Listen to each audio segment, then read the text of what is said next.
Don't be seduced by modernity, the modern, the technological. Meow, Hupple's cat. September is prepping month, so you can expect the usual videos on the usual topics. This one is on bugging out. The goal of bugging out is to avoid death and serious injury where you're living. If you can, have a good look at your area and maybe relocate before you have to. If you have to bug out, your goal is to live for years afterwards in comfort. So if it's a local event, you want paperwork and you want your banking stuff so you can restart your life. If it's a massive regional or national or international event, you want to make sure that wherever you go, you'll be able to grow crops and eat and drink water that's clean and pure years after the event.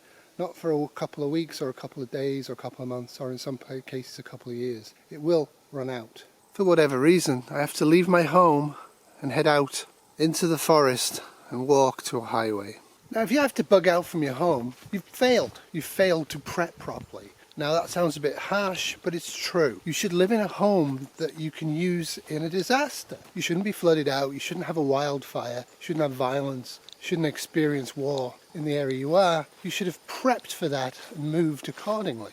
But things happen and you might have to bug out. So in my scenario today, my house is compromised and I have to leave quickly with no gear, and I'm going to head to a highway and hopefully to get some help. Now I can't use any of the roads around me and I live on a dead-ended road. So for wildfire or violence, whatever the reason, I can't use the road. So I can't use the car, which is an EV, so it can work without gasoline, which is somewhat important. So now I'm going to head into the forest proper. This is just a trail. And you see a lot of preppers do bug out videos in forests that have got trails and are wide open. But I'm Hoople's cat and we do things differently on this channel. That's my bug out route.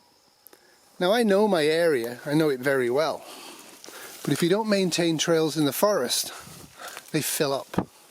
They fill up with life. And this makes the danger of a twisted ankle or a broken wrist much more acute, makes the danger of a wildlife encounter much more acute, and you also makes a serious danger of getting lost.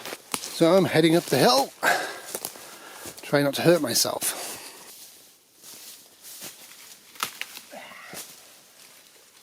Now I'm not completely stupid. This trail is actually a trail that I've marked out before, but as you can see it'd be difficult to navigate. This is mullein in flower, by the way. It's one of my prepping tasks this winter, because prepping isn't just in September, it's every day. It's to actually mark my trails that I might use, and I do use frequently anyway, with tiny aluminium pie plates in the trees so I can see them at night with a flashlight. This is an old logging road on the north part of the property that I'm allowing to become very, very inhospitable to road traffic, specifically ATVs.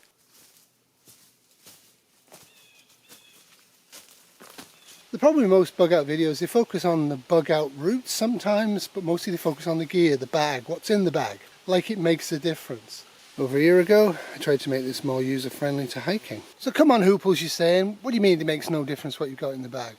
Well, in a larger viewpoint, it makes zero difference. If you've bugged out from your main place and you have nowhere to go, whatever's in the bag is the rest of your life in terms of supplies. Unless you have really good bushcrafting skills and foraging skills and live on a tropical island with very few people, you're going to die soon. It's going to take about 48 to 72 hours to die of lack of water. It'll take a lot longer to starve to death. But no matter how big the bag, unless you go into somewhere with supplies, you will die and you will starve to death.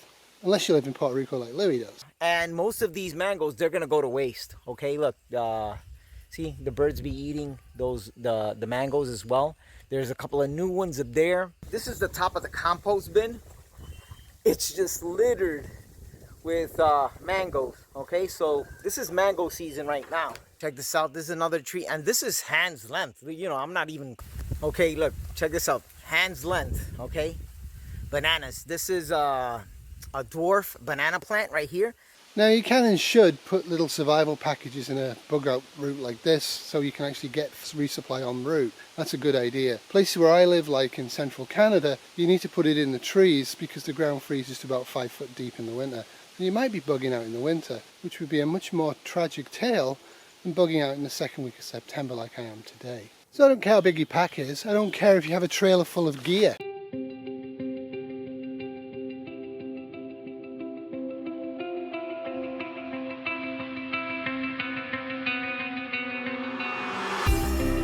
You're intending to drive to a bug out destination. You're assuming the roads will work, you'll assume the car will work, you'll assume there'll be no hostility. If you make it, You still need to sustain yourself for years to come based upon what you've carried or what you've got in the car or in the trailer. That's not going to be easy, and that's the one thing people aren't really focusing on, is what do you do the year after you've bugged out. If you can, prep to stay at home, have a bug out plan, but prep to stay at home. If your home isn't going to be secure in a disaster, whether a major or a minor one, you need to relocate before the disaster happens.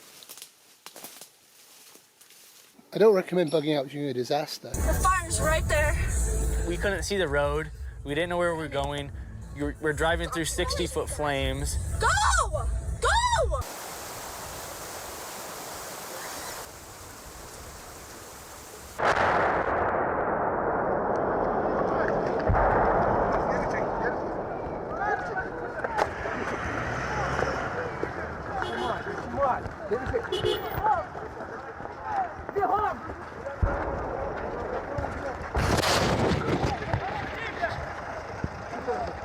Seasonal changes can make your route very difficult or impassable. In this area, if it's a massive global shtf, I might probably chop a few trees down to stop getting access to the area by car and ATV. It's quite easy to do, lots of cliffs around here. So it's not as simple as throwing a pack on, or getting in the car, or attaching a trailer to the car and heading out and getting to a bug out spot that you're now going to be secure and safe in. You have to get there, and you have to be able to live there for years.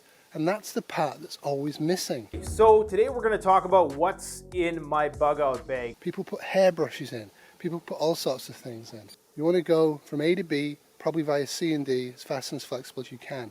I actually recommend, if you're foot bugging out, maybe try at night, maybe use a bike. There's lots of things you can do to make it easy, but that shouldn't be the focus. And there's a dog. Meow, Hubble's cat. So it's about 4:30 in the morning. This is about 1.5 hours later than I would like to have left for my bug out, but I'm exhausted. Getting home from work yesterday was enormously difficult. I was able to use a taxi for like about half of the way, and then I bombed lifts for the rest of it and used a bit of transit. But overall, my normal 2-hour commute took me about 8 hours. Total pandemonium. Ever since the bomb went off in New York City, the dirty bomb, to give my legs a break. It's actually really important right from the beginning not to walk on one side of the road only, and not to walk at one pace only. This isn't the military. We're not trained for this. It's going to be tough. Give yourself a break. Checkpoint Charlie. There's some more water. And there it is. So I stop for 5 minutes, I hydrate, and I go through a system. And of course it's still so dark, there's not much point doing that and showing you it. So I went about 150 meters off course right at the beginning, and now I'm actually where I wanted to be. This is a trail, and this will take me to an ATV trail to continue my bug out.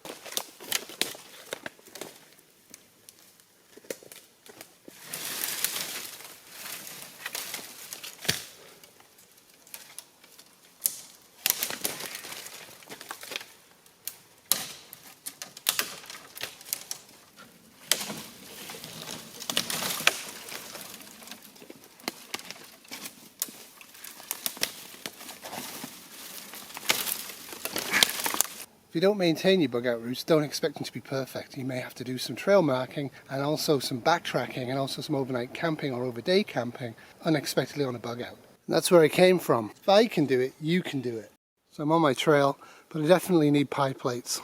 So I'm not saying bugging out shouldn't be used or shouldn't be thought about. It absolutely should be, no matter how secure you feel in your home.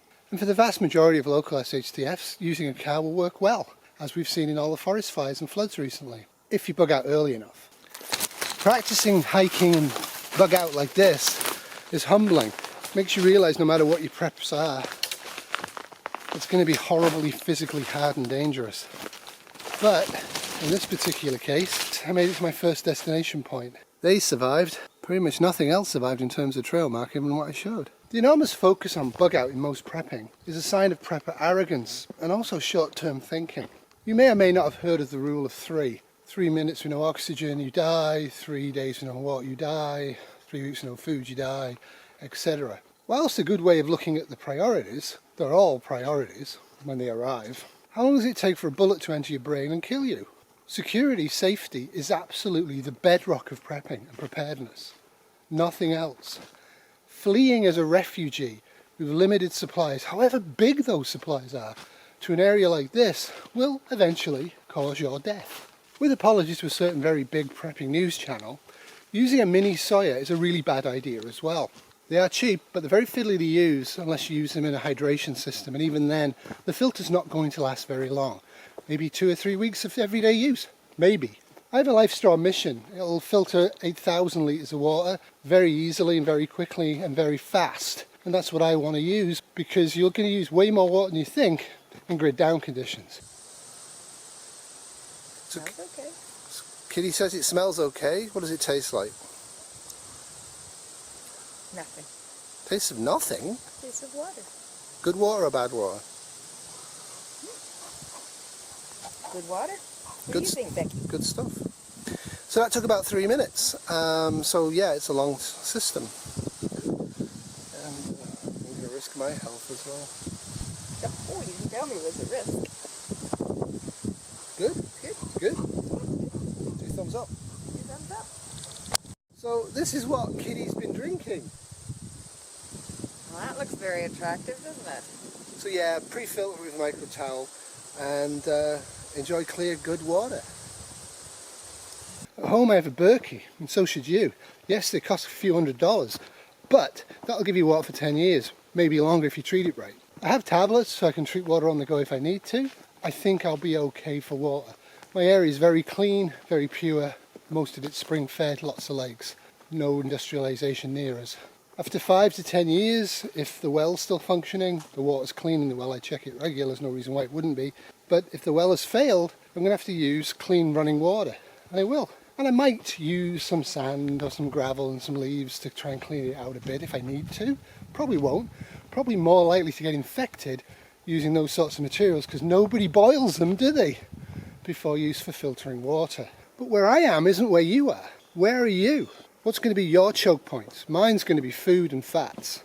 So part of my preparedness everyday philosophy means that every day I focus on a quality aspect of life to improve my life where I live. That also includes preparedness. For example, I've done several things this week, including making applesauce with minimal fuss, and also moving gravel and sifting gravel out of soil, because we finally got the landscaping done, and it's not great, but it's been done. But I can make it better by hard work. The hard work translates into a better physical body. For those who've been watching me some time, you'll notice that over the last few hundred days, my weight seems to be dropping. And it's still got quite a ways to go. I'm not a temple of health, believe me. But I made a simple decision. I decided to walk every day for at least an hour. And I've been doing that. I'm closing very close actually on day 300. Cheap, no cost prep. Rain, shine, snow, ice, leg injuries, hip injuries. I've been out there and made sure that the sum total of walking each day has been at least an hour. In a medium to long-term SHTF, there won't be any deer, porcupine or anything else edible in this immediate area for quite some years afterwards. People will hunt and kill everything they can, and then they'll raid people like me to try and get stuff. So that's one of my security issues in this area, which I've been working very hard on, and I'm still working on it. It never will end. The vast majority around here, when they do go hunting, they use ATVs to get into where they want to go, and they sit in a hide, smoking and drinking beer, and then blast away at the deer or the bear that come near them. Very few get out and walk. Most of them that do walk on trails like this. I make a point of going through the bush on a regular basis in all seasons and all weathers. It's humbling. First time you enter the bush like this shouldn't be when you see somebody ahead with a gun or you see a barricade ahead. It really shouldn't be the first time. You should have actually be fairly bush friendly. Bear in mind, without sunlight it's almost impossible to figure out your direction without a compass. So you need to know where you're going, and you need to have gone there by foot, bike and car, and multiple ways. I've literally seen well-liked videos about bugging out where people literally have a map and show the routes, the side routes that they would take to get out of their city in a major SHTF. They never even get in the car and travel those routes, which is quite shocking to me. But it's also the dependency on gasoline, dependency on cars, the assumption that that will be there. For me, because I'm prepped, I've got some gasoline, I should be fine. Don't get me wrong, this type of prepping puts you ahead of everybody else, but it won't last, it will run out. You'll run out of gasoline, you'll run out of road, you'll run out of safety to use a vehicle, and in an area like mine, the roads after the first winter won't be passable anyway because of tree fall and also undermining from water from the spring runoff. So if you're new to prepping or new to preparedness, one of the things I'd advise you to do is to try and not focus on the bug out back. What you need to focus on initially is a 72-hour kit in the car. A car kit that will keep you from dying, not keep you in comfort, but keep you from dying in all weathers in your locality. And that kit will be the basis of the get home kit. because you should have carrying capacity and physical ability and knowledge of the routes wherever you normally go to get home using just what's in the car kit. Hey everybody, Ripple's car after 2 weeks of flu. 2 packs that are in the car at all times. There's a lot of stuff. Out of sight, out of mind.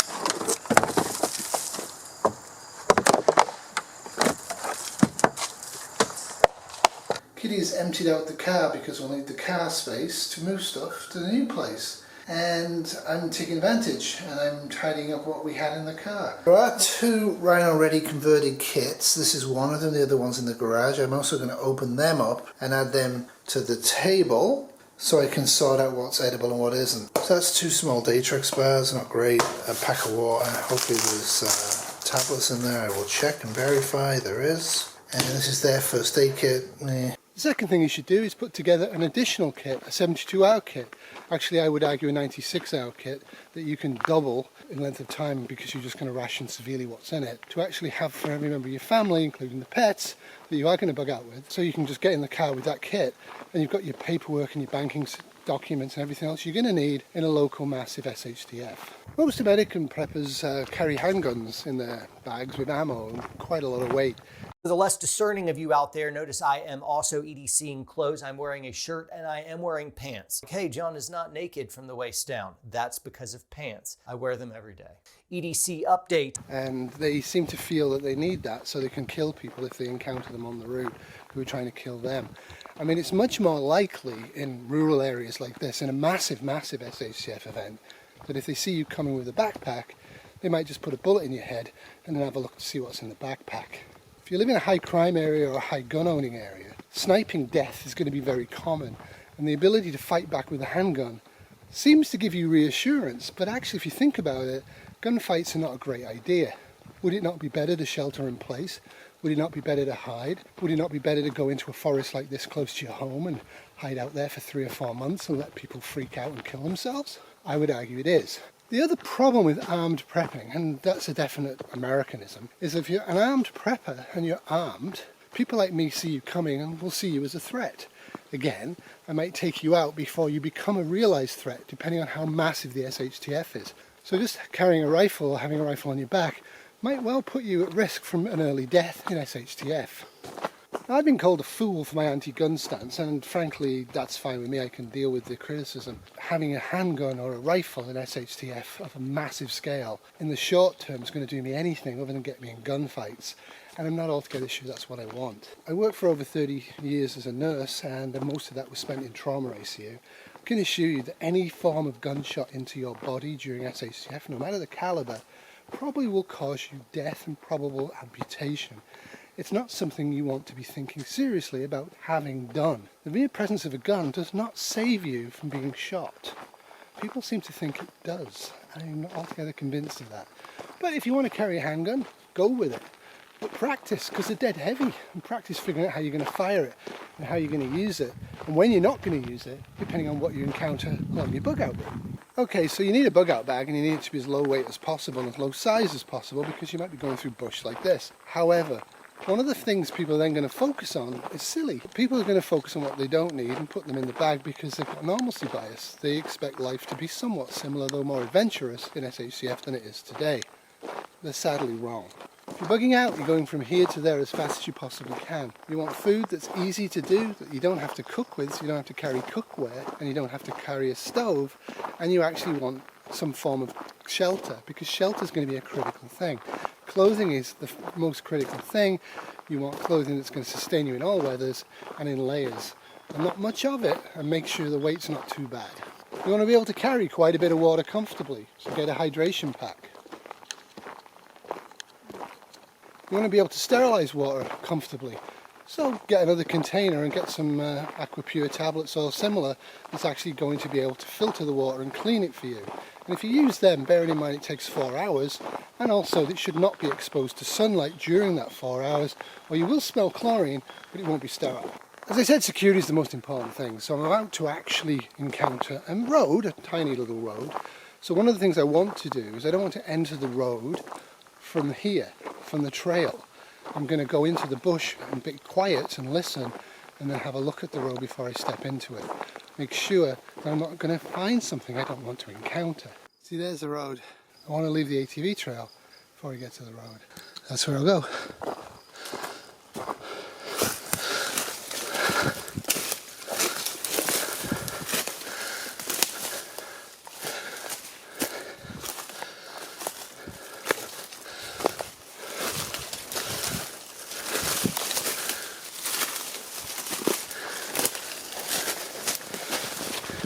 So as you can see, I've got a fairly clear view of the road, but I want to make sure there's nobody waiting for me. In SHTF, assume everybody is hostile, avoid all contact. Unless it's a minor local SHTF, in which case, open all your preps up and get out there and help people. Okay, I have a pretty good view of the road, can't hear anything, can't see anything, can't smell anything. I'll start to approach it. But again, I'm going to start to move away from my usual egress point. When you're moving through bush like this on a regular basis, stop still and listen. For a good 30 seconds to a minute. Sound travels. Okay, so I popped up, I can see the northern part of the road quite clearly from here. Nobody on it, but I can hear traffic. And traffic noise is one of the things you'll hear, so you can avoid it. Low profile, don't look like a human being. Okay, I can see south. Looks empty. You'll notice I'm using height. Use natural cover, be quiet, listen, think, look. Use height because you want to be above anybody that might be there for an ambush, and in some places ambushes you'll encounter somebody at the top ready to kill you. If you are and can engage, just realise I said a bad thing for YouTube. So if you're climbing quietly and you encounter somebody who's lying in wait to snipe at you, don't engage them, retreat, back away. If you can engage them, don't. If you can safely engage them and hurt them, don't. Consider the noise, consider the other people that might be around. However, in SHTF that's massive, you'll have to do things sometimes that are risky.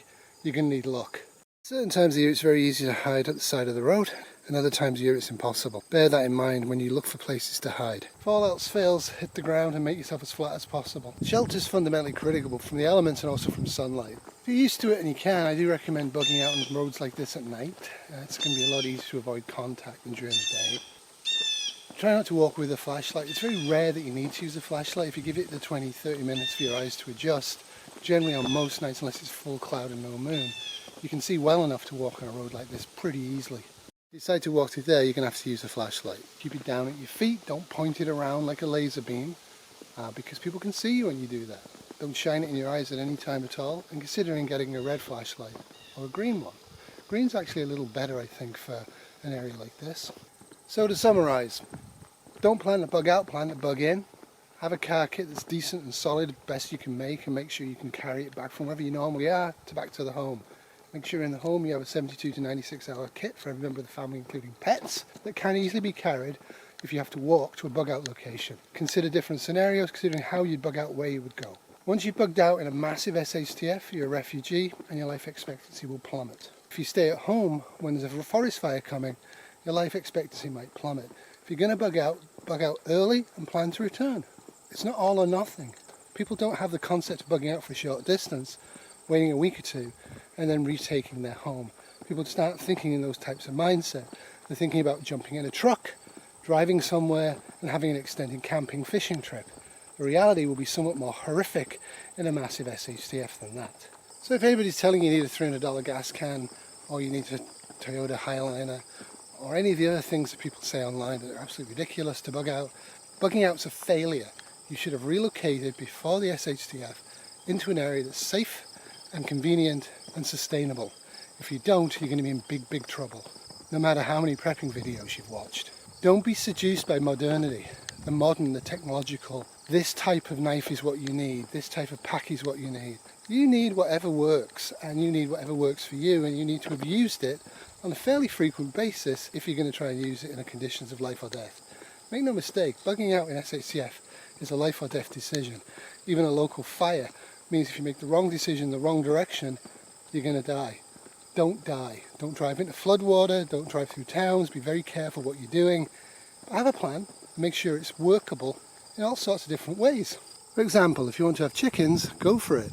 But maybe put the coop further over there so nobody from the road can even see you've got chickens. Simple things to do. The items should be in any bug out bag. A mini crowbar, work gloves, eye protection of some description, a compass, and paper maps of the areas you're going to go through unless you're extremely familiar with them. Multiple layers of clothing for the season, and make sure that you can take stuff on and off. Don't worry about hygiene, it's not a big issue. And a bug out. Make sure your shoes have been used and you know how to use them, and they're not going to cause blisters after 10 miles. Again, it's all common sense. If you can, don't bug out. If you have to bug out earlier by car. If you have to bug out but you can't use the car, use bicycles. If you don't use bicycles, consider using foot transport. My main method would be the car, followed by bicycles. After that, I'm on foot. I prep for the worst case, not the best case. That's what you've got to do. That's what you've got to think about. Rest in peace, little turtle. In a massive shtf, life and death will be life and death. We're all potential roadkill. Arming yourself to the teeth adds weight and also might add risk depending on where you're going, and certainly if you get involved in firefights, it's not a great idea in my opinion. Carrying too much stuff in the backpack is also a terrible bad idea because, let's face it, hurts to walk a lot with a heavy pack. Think about the fundamental things that you need to go from A to B on foot in the middle of winter and the middle of summer, and also during the rainy season if you have one. Pack that and then carry it and then try it out. If you can't do the whole bug out route, do bits of it. Make it a challenge. This year is the year that you will walk the entirety of all of your bug out routes from your home to wherever you plan to go. Walk them. Do them in sections if you need be, but get out there and look at it. For the world is fundamentally different on foot than it is on a bike or on a car. Fundamentally different. Thanks for watching, I'd really appreciate it. If you'd like to subscribe to me or give me a thumbs up, and especially if you'd like to leave a comment, please do. None of this is set in stone, none of this is 100% you have to do it. It's just some of the ideas I've formulated over the years. I do worry very much about people who focus on the car. I do worry very much about people who focus on sidearms and rifles. I do very much worry about children. I do very much worry about pets. But in a major SHTF, I'm not going to be bothered about you, and you're not going to be that bothered about me. You might spare me a thought once in a while. Did he make it up in Canada? I don't know. We'll all need a lot of luck. It's best if we don't have a massive international SHTF. Let's hope we don't. Try not to add to the social media network of conspiracy and craziness and warhawkism. It's not helpful. It's not helpful for you. It's certainly not helpful for the world. Doodles. Wolfie's been too tired to make any productions today. Oh, P.S. Start watching videos and get out there and do some training.